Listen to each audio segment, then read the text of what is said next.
Hello and welcome to the Transcendence Succeed Show. I'm your guest host, Megan North. I would like to thank our wonderful sponsors of the show, Quantum Awakening, Voyage of Transcendence, myself, and our lovely guest who paid to be featured on the show today. So today I am joined by a beautiful and an incredibly inspiring woman who I have known for quite a while now. Elizaveta, or known as Lisa, is an integrative medicine trauma therapist, healer. Lisa empowers individuals to reclaim balance in their lives by addressing emotional suppressions, limiting beliefs, spiritual disconnection, and physical nutritional misalignments. Her unique approach integrates ancient healing wisdom with modern therapeutic practices, creating a deeply personalized and transformative path for her clients. Working with a global clientele, Lisa is known for her compassionate and nurturing presence. She holds a safe, non-judgmental space where healing can unfold, empowering clients to release limiting patterns, heal deeply held wounds, and align with their highest truth and purpose. Lisa's trauma therapy combines traditional counseling, NLP, so neuro-linguistic programming, and her intuitive gifts of active listening, empowering belief recording, and empowering deep recoding and compassion. Lisa's area of expertise are emotional healing, nervous system regulation, energy medicine, physical and emotional alignment, and soul activation. Her work not only addresses challenges, but also focuses on helping clients embrace their joys, awaken their creative potential, and live with presence and purpose. Lisa believes that healing is more than resolving pain. It is expanding into the fullness of who we are meant to be.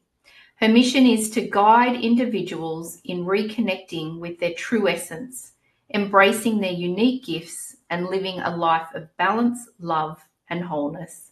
Welcome to the show, Lisa. I've been really looking forward to this conversation.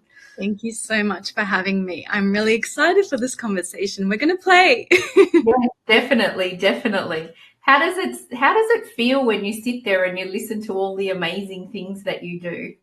It's beautiful to hear it because, being in this journey, we are leaders. You and I are leaders of our craft, of our mission. And to hear that, it just brings me back into the present moment, and it inspires me to continue doing this work and to continue to follow my heart and the guidance that comes within. So thank you so much for reflecting that back to me. Yeah, beautiful. It is. It's really lovely, isn't it, when you hear someone else talk about all of the things that you do and the work that you do with your clients, because you think, oh yeah, actually, yes, that's all the amazing things that I do. 100%. There's so much that goes into what we do. And so, yeah, just to kind of sit back and be in that stillness point and to really reflect on it is just a really beautiful confirmation and validation. And sometimes we need to give ourselves that validation. So Definitely, definitely.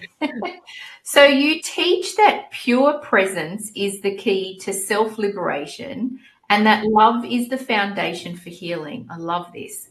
So what deeper wisdom can you share about being present and living in the love state? And how can someone begin to embody these qualities? Thank you for that question. So this is something that I'm embodying every single day. And I teach my clients to embody this love mode, love state, because that's really the key to healing, the key to our expansion, and also the key to our growth. We're constantly growing every moment, moment by moment by moment. And life is unpredictable. We cannot control what is happening in the unknown, but we can control our response. We can control our attitude. We can control how we perceive things, how we think about things, and how we want to show up.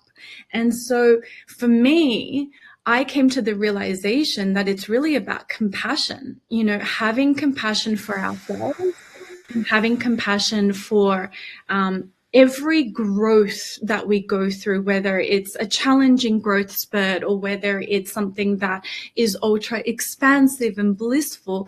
We have to hold ourselves in the sacred container, in this beautiful place within our heart where we can actually thrive and bloom and blossom. So we need to water ourselves. We need to nourish ourselves. We need to nurture ourselves. We are our greatest asset, our best friend, our number one in life. And so I help clients really step into this empowering mode. I help them hypnotize themselves because sometimes the beliefs need to be reprogrammed. Yeah. I help them really come back to the present moment where love is ever present. It's always available for us through our breath, by pattern interrupting, by stopping and pausing and really feeling to the moment and allowing ourselves to receive that love and also radiate the inherent love that we are. And so it's all these combinations of inner activations, being still, being present, really connecting to our heart, to our inner compassion, allowing ourselves to be curious. We don't have to get it all right.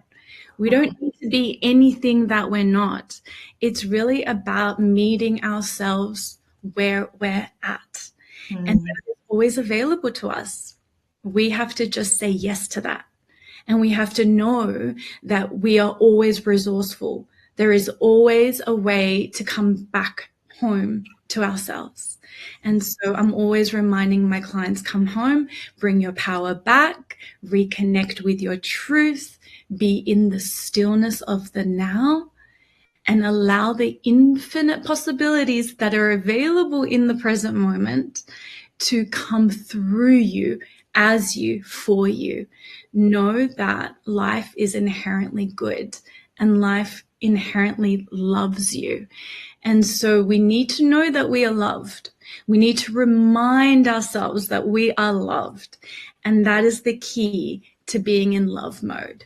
If you know that you are so deeply loved by God, by the universe, by the divine that is inherent in all things, if you know that you're loved by your higher self, if you know that there is a higher self in each and every person, therefore, each and every person loves you too. If you feel that in the core of your being, in every cell of your being, you literally vibrate at this ecstatic bliss. You vibrate at this deep certainty and knowingness in who you are at the core. And then everything is possible. All is possible. And that is the divine truth. And that what we're here to be. We're here to live our bliss, our joy, and to be the love that we are. That's beautiful. And I love that you talk about that self-compassion, because it's actually been coming up a lot in a lot of the conversations I've been having on other episodes. And I think if we can be compassionate toward ourselves, I think that that's the biggest gift that we can give ourselves. Because when you love yourself and you're really kind to yourself, it just, I don't know, it feels like it takes the pressure off. It One, just feels like you can then be and to be present and to just be really nice to you. yes. Yeah, 100%. And that's really important because we're always, as I mentioned, we're always growing and we're developing our gifts, we're developing our skills, and we have to reparent ourselves. We need to parent ourselves even in adulthood because we're always stepping up, we're always evolving, we're always expanding. And it takes a lot of courage to say yes to that threshold, that edge that we want to step into, that leap of faith. And, to do the things that we're here to do, and to be the beacon of light that we are. Actually, it requires compassion. Compassion is what develops our consciousness and our capacity to hold who we truly are on a multidimensional level. We exist in various ways. We're emotional, we're mental, we're spiritual, we're physical. There are so many things that make us who we are. And that is the gift that we're giving to the world. And so compassion is literally the medicine for interconnectivity, to brotherhood and sisterhood, to that deep love that allows us to connect with people and share these gifts and then co-create together. We're building a world together, and compassion allows that to happen. Absolutely. And I also think too that when, I love that what you're talking about when we're in that growth phase as well, because often when we're having the courage to step into something new, we expect that everything is just going to work out and it's perfect and it's fine. But if you can actually give yourself that self-compassion to go, you know what? I did it for the first time. It was all right, but next time it'll be better. And actually, you did a really great job and well done to you. All of that self-compassion and that love that you give yourself is just a beautiful gift you can give on your journey. 100%. 100%. We are pure potentiality. And that compassion allows us to step into that fullest potential. It is essential. Yeah. What did you say? So we're full potentiality? We are full potentiality. I love that. That's all we are, just pure presence in full potentiality. And we're always stepping into our fullness. Yeah, I love that. That's fantastic. I love it. Thank you. And so through the work that you do, you help people shift consciousness and empower themselves. So it's what we're talking about now, especially when they're stuck in a survival mode, I suppose, or experiencing burnout.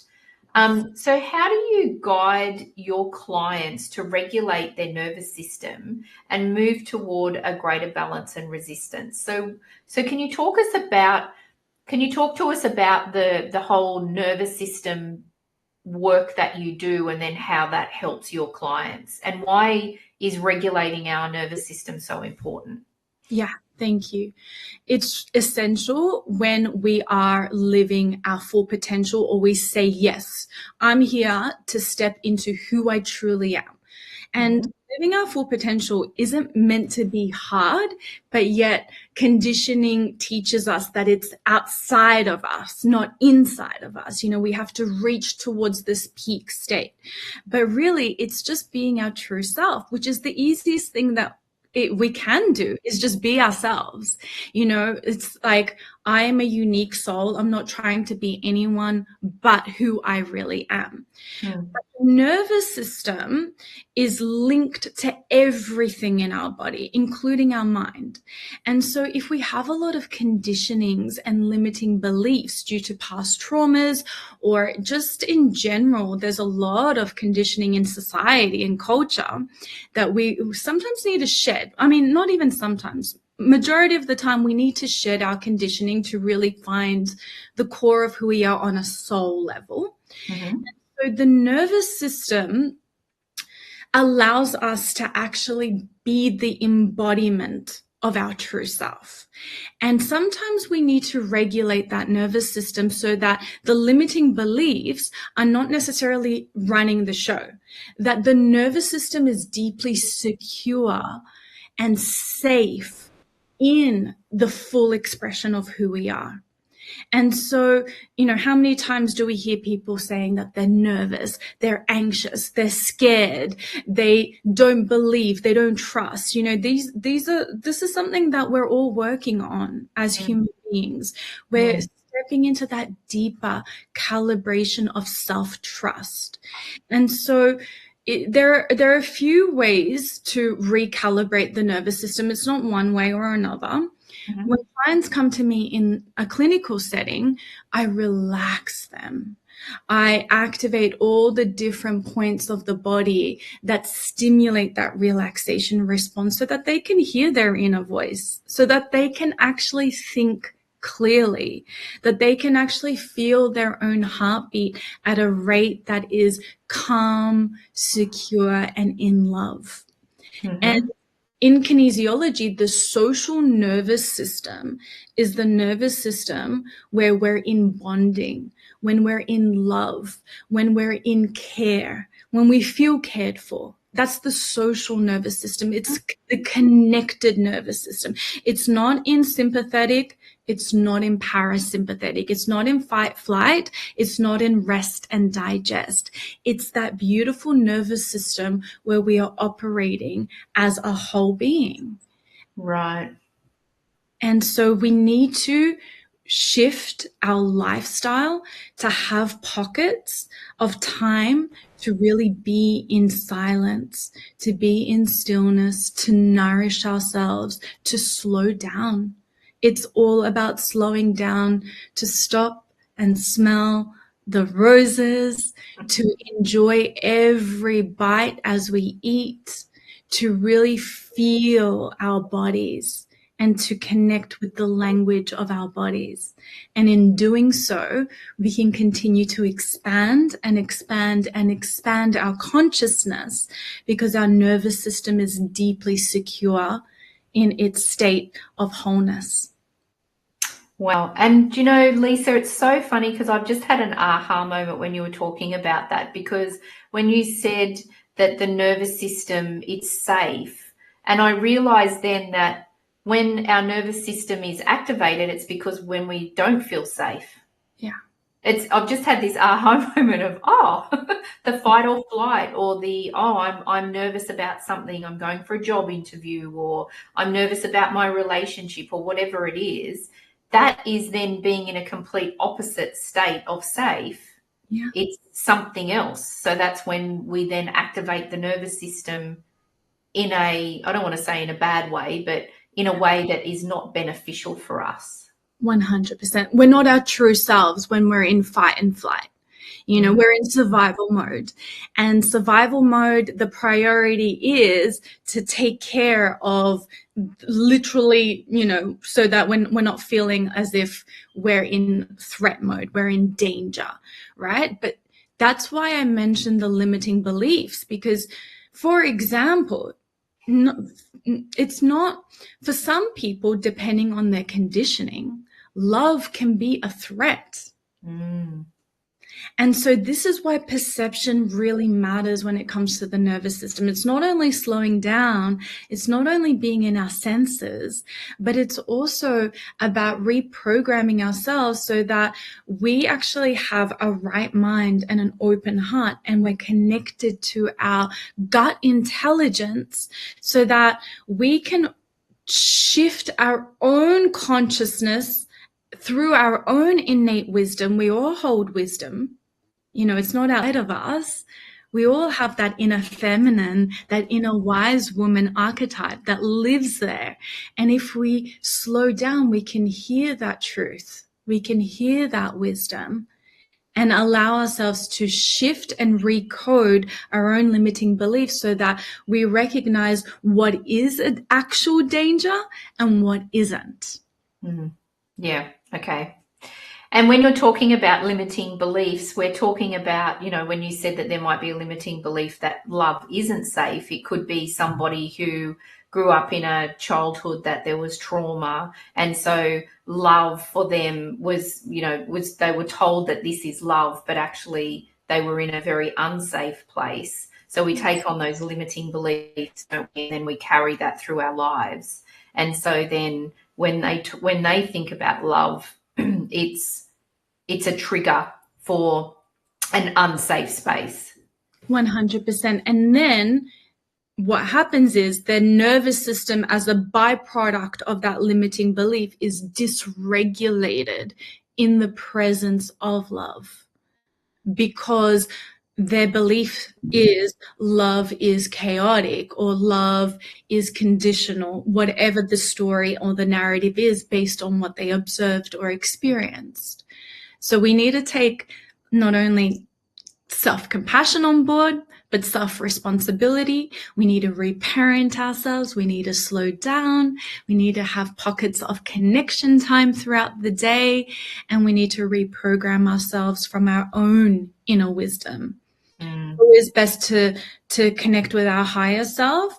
And if that is challenging because we're new to that, then that's when people come to see me, and I'm just a channel, and I, set the intention for my clients where it's not about me, it's not about me, it's not about Lisa, it's about what does this person need in order to be in balance in their connection, in their social nervous system, so that they can thrive, essentially. And so all these different nuances. It's not just one thing. It's just a beautiful tree with amazing roots and amazing branches. And we're working on all the branches and all the roots and the trunk. And it's really beautiful too, because I've never referred or thought of the social nervous system as well. I think that that's really interesting, because it'd be something that we wouldn't necessarily think of as a nervous system, but it is, because it's then that connection with people, and but it's then also what do we pick up from that environment as well, that you're with a friend that's usually really calm and the conversation is beautiful and flowing, as opposed to someone who's always hyper. That social nervous system is very different as well. Yeah, I love that you say that. You just gave me an aha moment, because the people that we surround ourselves with do matter, but not from a judgmental or materialistic point of view. It's literally what is safe and what is good for us. So, part of my healing journey to really be in a regulated nervous system myself, because I don't know about you, but I've experienced survival mode myself. So I know what it's like. And it can be really disruptive. I had TMJ issues and I had hormonal imbalances. So I went on a healing journey. And my husband actually helped me reattune to a safe nervous system just from hugs. So he's got this natural innate way to regulate me as the divine masculine. Whenever he sees me stressed, he would just say, come on right now. And he's like, get up, and I'll get up. And then he will hold my hands and we will do a little dance together. We'll just shake it out. And then we'll hug each other heart to heart. And that hug is literally a nervous system balance. That shake and that boogie is a pattern interrupt to get out of the head and to just come back to the natural, innate safety zone. Wow, that's amazing. I love that. The power of a hug. I know, right? That's beautiful. That's how simple all of this is. Yeah. This is why, healing is so natural. Because we hold that. Okay, so we need to just take a quick break and hear from our sponsors, but there's so much more for us to explore. So we'll see you in a couple of minutes.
Welcome back, everybody. Lisa. So Before we get into, I just want to explore more about that heart, that opening the heart and the heart connection. I believe that you've got an offer for the audience today. yes, thank you. I am offering 50% off my sessions, which at the moment my sessions are a 90-minute one-to-one where I channel and work specifically on what it is that you're working on. It could be anything, whether it's health, whether it's purpose, it could be relationships, any personal or professional development. That's what I work with. And on top of that 90-minute session, we have 2 weeks together in a sacred one-to-one container where we are exploring distance healing. I am channeling any resources that need to come through for you to integrate the session and your goal. I also create audio activations and video activations. I basically pump my clients with all this amazing good vibes energy, and they are transformed in the 2 to 3 weeks that we are together. Wow. So that's 50% off. That's beautiful. Thank you for your generosity. So the QR code here is to take our audience to your website, and then they can contact you through there. Yes. Yep. Yes, definitely. It's all there. Excellent. Thank you very much. Thank you. So we were just talking about heart before. So those people who have a closed heart, due to being hurt or being abandoned or rejection, how do you guide them to heal and to open their heart again? So what steps? So I guess that's one question. Then what steps can someone take to begin this process on their own? Yeah. I mean, we do need to forgive. It takes time, that level of readiness is completely personal. And I always help my clients with the wisdom code of forgiveness sets you free. Forgiveness opens up your heart. The inherent truth is that there is only oneness. We are all interconnected. We're all in this together. There is only one humanity in terms of consciousness. So we're all playing this game of life. And so forgiveness is the beginning, but before forgiveness is acceptance. So first we need to accept what happened. In neutrality, we need to accept ourselves, our part. We need to accept what is. From acceptance, forgiveness is the next step. And from forgiveness, then we set goals for our mission, our vision, and our purpose. So really the wound, the hurt is a gift deep down inside. It is the opening of consciousness. It is where the light comes in. It is where we realize our transcendent nature. And so, when we're deeply in the hurt and pain, I really do need to hold space for the clients, because sometimes they're not able to see that, because they're in the survival state or they're angry. But that anger is so natural and so necessary because it creates change. It allows us to start feeling our own power and start recognizing this isn't right. It brings us back into the present moment. Anger is a beautiful quality when it's contained right. When we have intention combined with feeling everything, then we're allowed to feel what we feel, as long as we don't hold it in our hearts, because the heart wants to be free. The inherent nature of consciousness is freedom. Spirit wants to be free from attachment, free from conditions, free from limitations, free from holding energies that no longer serve its purpose of expansion. And so we need to go through these steps, but it's not linear. And it's okay. The process, the way that it happens is perfect. It actually is all divine. So this is just one way of opening the heart back up. And by the end of the journey, which sometimes can take years depending on the situation, we always come back to our inherent love. We always come back stronger, more purpose-driven, more connected. There is another side to that pain. And I know it's beautiful because it really ties back into that self-compassion as well, doesn't it? Because I know myself, when I have forgiven a situation and given myself that forgiveness, I feel like it's the biggest gift that I can give myself. Yes. Because it releases me, it clears me, it's just so powerful to be able to forgive a situation, because it unlocks you and it creates freedom for you. 100%. And we need to be very connected to it, because it's so easy to say, I forgive, I forgive, I forgive, but that might be a bypassing. You know, we need to really be in the stillness and the presence of true forgiveness from the heart, giving forth forgiveness, giving forth love to ourselves and to the truth.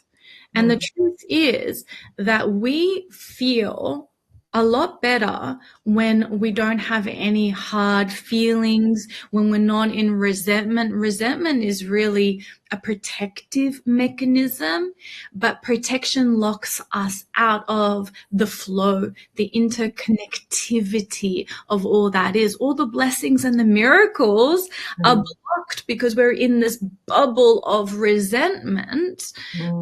It's just a projection. We're resenting ourselves. We're angry at ourselves. We're hurt within ourselves.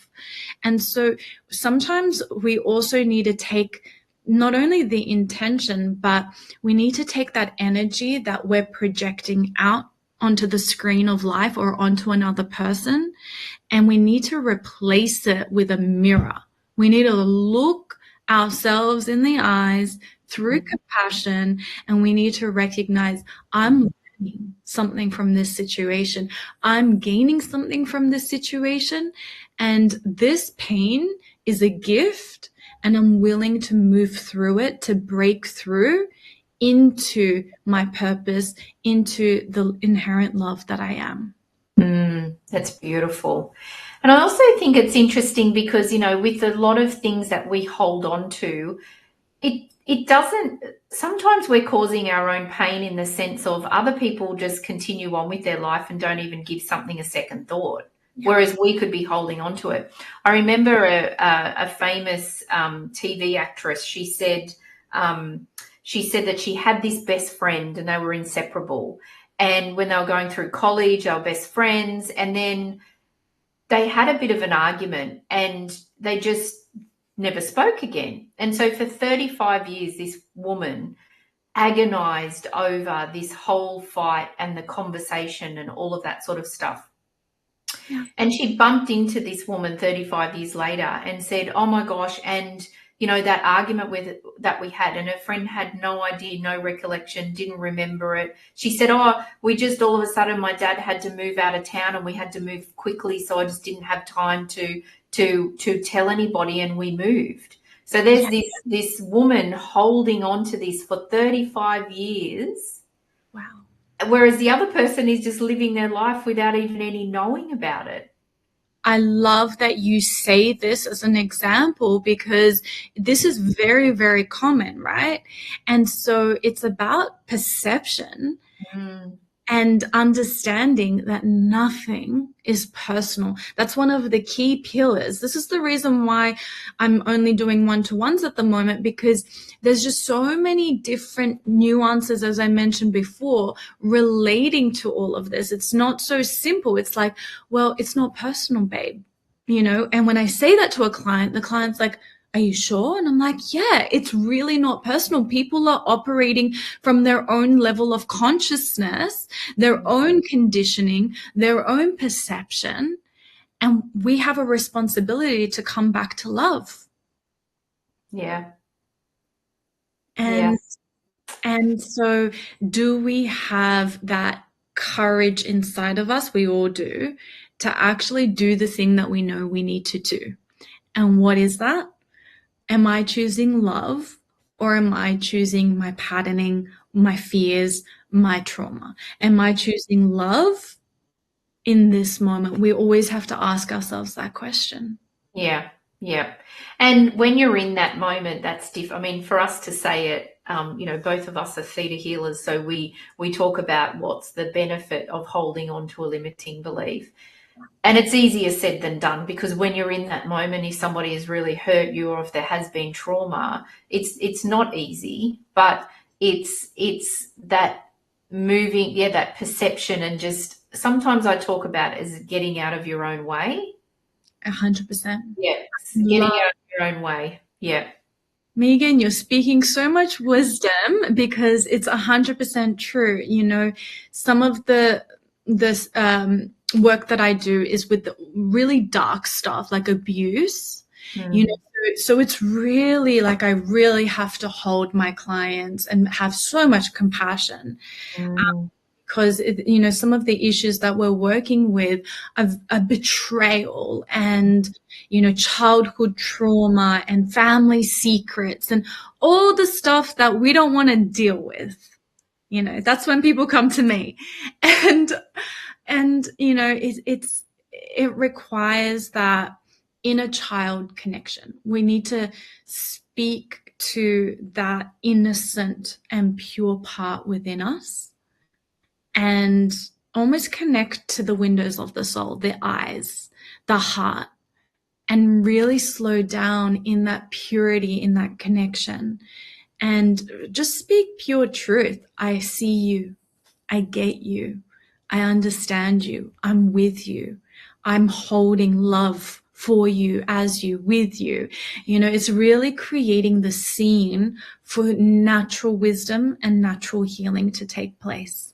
Yeah. Yeah. And that's where all that self-compassion then comes into, doesn't it? When you're saying all of those, you've got no choice but to feel love for yourself and self-compassion when you're saying those things to yourself. 100%, 100%. And then in situations such as abuse, then it's like, okay, I went through that situation. I'm going to integrate the wisdom. I'm going to make a decision. A decision making is part of it. Make a choice, make a decision to be different, to learn differently, to show up differently.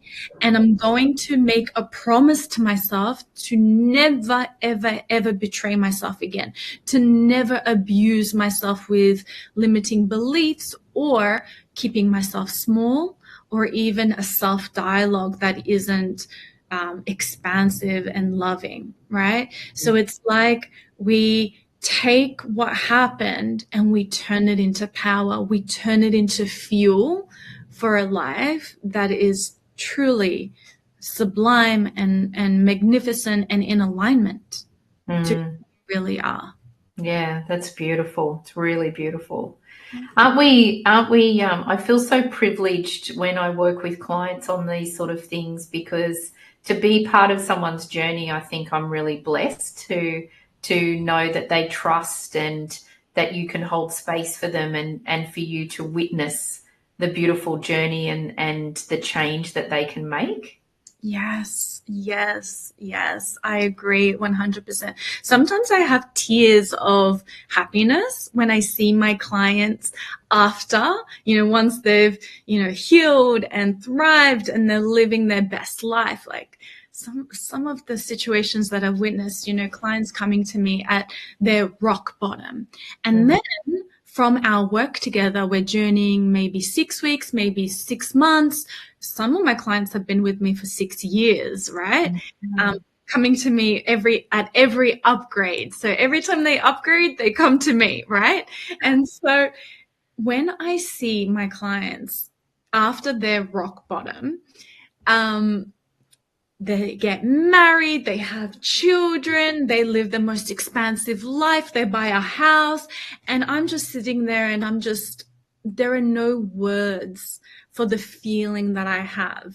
They're a gift to me because that witnessing melts my heart. It makes me feel beyond gratitude. I can't even tell you the feeling that it is. It's transcendent. Yeah. And all I can do is just cry in happiness and truly connect to the divine in that moment. So I'm so grateful for my clients to trust the process. And I'm also grateful for the ability that we can be conduits and that we can be channels. Because sometimes when you said getting out of my own way, that's essentially us being channels for something far greater than ourselves to move through us and to allow the process to take place naturally and organically. Yeah, absolutely. And that's what I often say to my clients, and also when I'm doing angel card readings and things. Like I'm just the channel. This isn't me. You're doing the work when you're doing the healing, and we're getting connected from Creator or God or whatever you believe in. We're just there just as a guide for the client. They're the ones that are doing the work. They're the ones that are making the changes. We're just gifted to guide them where they need to go. Yeah, 100%. And it's always divinely led, as in I don't necessarily seek for clients at this point in time, because I know that this work is so sacred. And I'm doing God's work, divine work, that for me, marketing strategy is living my true self. Like, that's it. Yep. Here I am. This is me. These are my gifts. This is what I'm willing to witness. I see you as divine.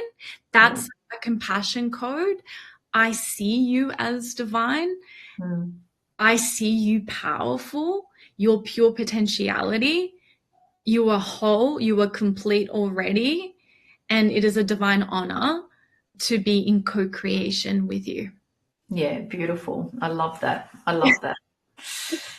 And so in the introduction, I talked about you being working with energy medicine. So working with energy medicine on multiple levels, so emotional, physical, and spiritual. So how does, and we've touched on this, but it'd just be good to maybe give an example of how healing can shift deeply embedded patterns, and how can individuals integrate this into their everyday lives. So is there an example that you could give us of a client that has come to you and how your work has helped them and what has happened to them now? Yeah, this is a good question. Well, so many clients, clients come to me when they're ready, because readiness is it's a thing. It's a thing. They have that internal surge of power born within them or rekindled within them when they're ready to actually create the change. They're ready for that transformation, and they see the vision. The vision is guiding them, the vision of who they are in the whole state, the vision of who they are when they're living who they're meant to be, basically. And so what happens is the moment that we are ignited in that vision or ignited in that pull or that calling to heal, usually stuff comes up for us to work through. All the stuff that doesn't belong into the next version of ourselves, or the next dimension of reality that we're creating for ourselves, or the new timeline, whatever language you want to put it. It's just a shift in consciousness, therefore a shift in reality. Yeah. And so, I have some clients that they don't believe in themselves. So they don't feel confident. They don't feel, traditional psychology will say that it's low self-esteem or low self-worth.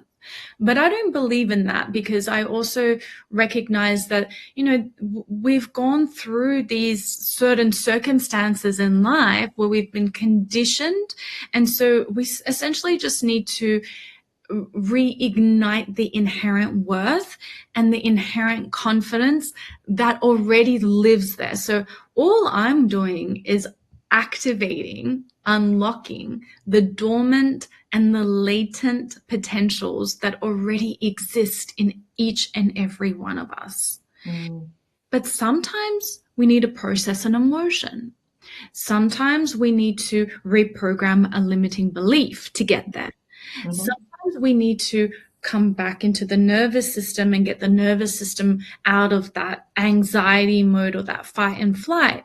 So it's a combination of holding space for all of those things at once, plus the spiritual, which is connecting to the divine love that is ever present, omnipotent in all moments of life, in every moment of life.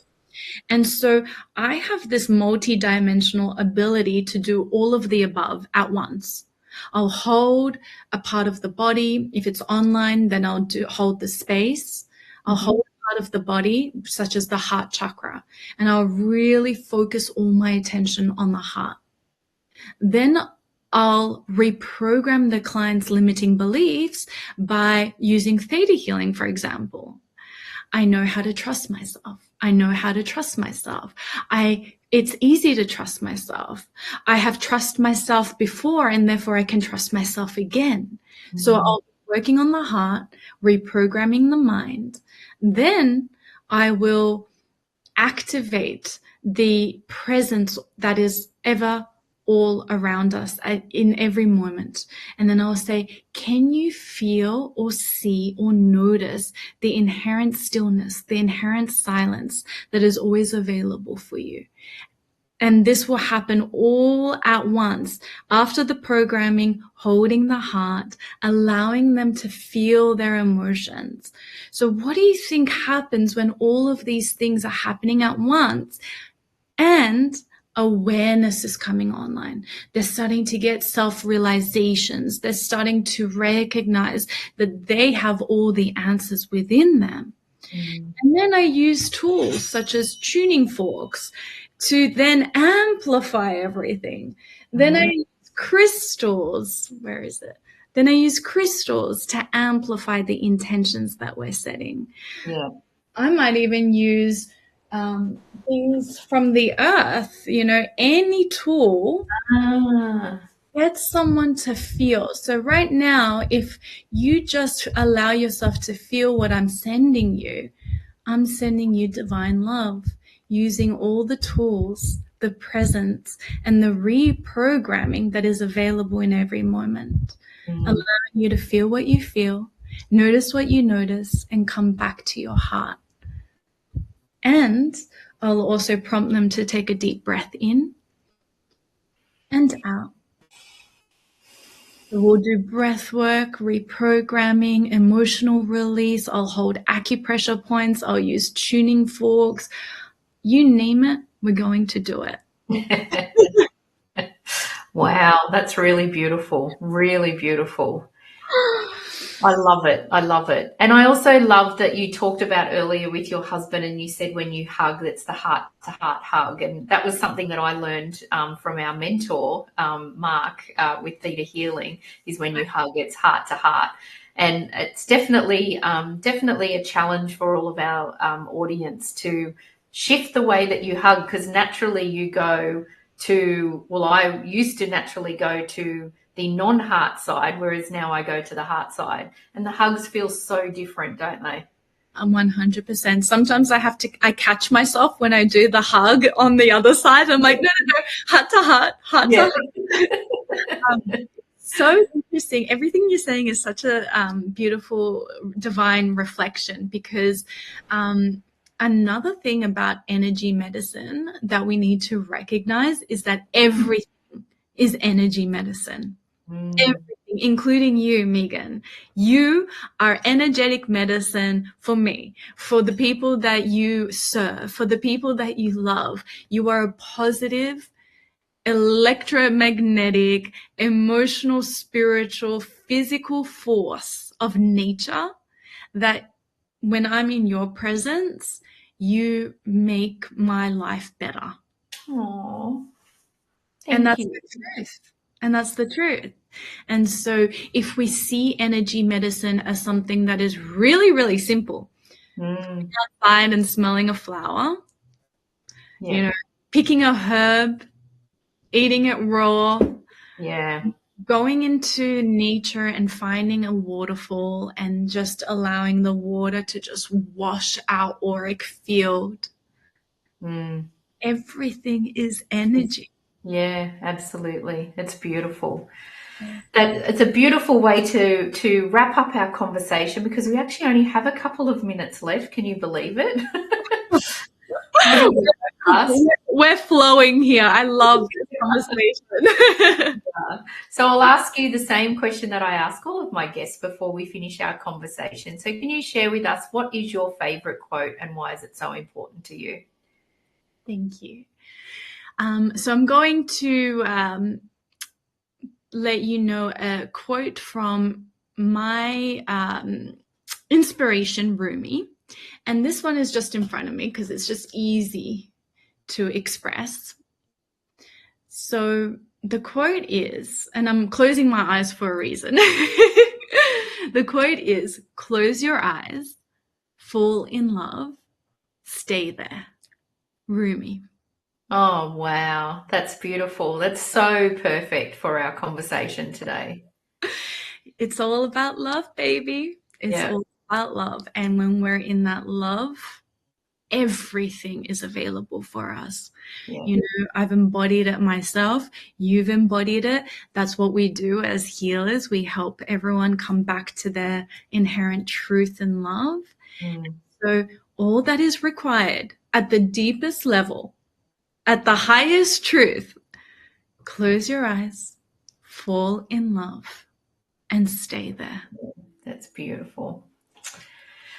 Oh, it's been such a beautiful and insightful conversation today. And it's really interesting because even though we've known each other for a long time, I love just sitting and listening to you speak because there's always so many aha moments. So thank you very much for being you and for being in my life and for being a guest on the show today. Thank you so much. Thank you for our connection. Thank you for having me. And also thank you for this opportunity because my intention was that for the listeners and the audience to really be activated and to receive what they are ready to receive, you know, whether it's inspiration or whether it's courage or anything that propels them to make a move. Yeah, beautiful. Thank you, Lisa. And thank you also to all of our amazing and dedicated audience, our supporters, and to our sponsors. And again, I just hope that you all have a beautiful and amazing weekend ahead. And I will see you all next week. Thank you again, Lisa. Thank you. Bye.